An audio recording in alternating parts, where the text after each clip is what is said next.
мен азыркы мезгилдеги ушул Ош областындагы жана Кара Суу районундагы соттордун баягы адилеттүү ишти карап, адилеттүү чечимдерди чыгарганы үчүн өтө ыраазычылыгымды айтам да. Кече жакында биз ушу 3 жылдан бери 89 жаштагы кемпирдин бир алдамчылык алып коюп, баягында андай жол менен, алдыгы жол менен баягы доверенность, ишеним катты баягы алдамчылык жол менен жазып алып, анан үйүн тартып алган болчу да. Ошол каттын негизинде ал өзүнө баягы үйдү ыйгарып алып, кемпирди сылдап жүргөн да. Кече жакында ошол биз арыз менен кайрылганда, соттор эч нерсе карабай туруп, ошол баягы берилген мыйзамсыз, мындай айтканда жарасыз баягы доверенностьти далилдеп, тактап, тасыктап, аябай мындай терең маани берип туруп жокко чыгарып берди да.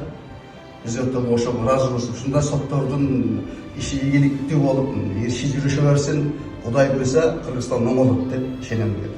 Бардык баягы эл үчүн, карапайым эл үчүн иштеп аткан ушул сотторго мен коомчулуктун атынан өтө ыраазычылык билдирип кетем.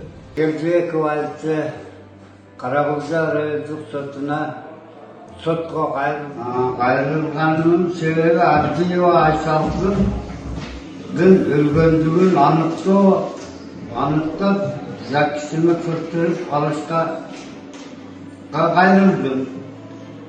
Жетишпеген жерлерин сот өзү жардамдашып тактап берди.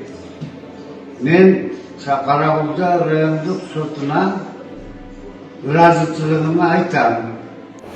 Мен Македбаева Сустар Текшин айылына ушул Нарын шаарынан 1986 жылы жер участкаларын алып үй салганбыз.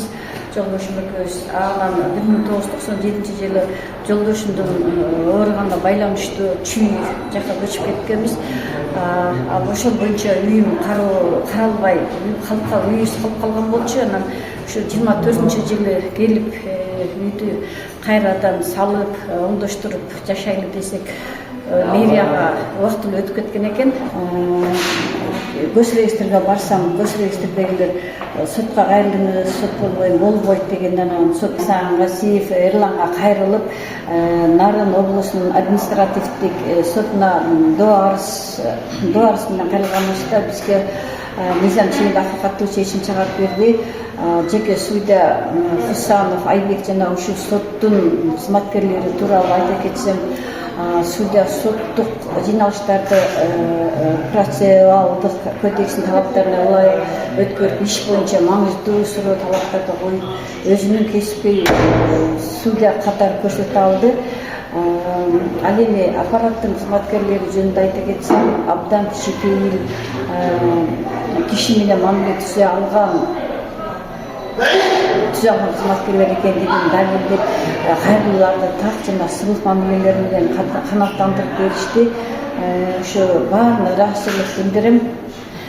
Өзүм абдан ыраазымын. Ошо үйүм өзүмө кайтарылып, кайра үйдү оңдоп түзөө жол менен жашап калганыма чоң ыраазычылык билдирем. Рахмат баардыгына, Алла ыраазы болсун.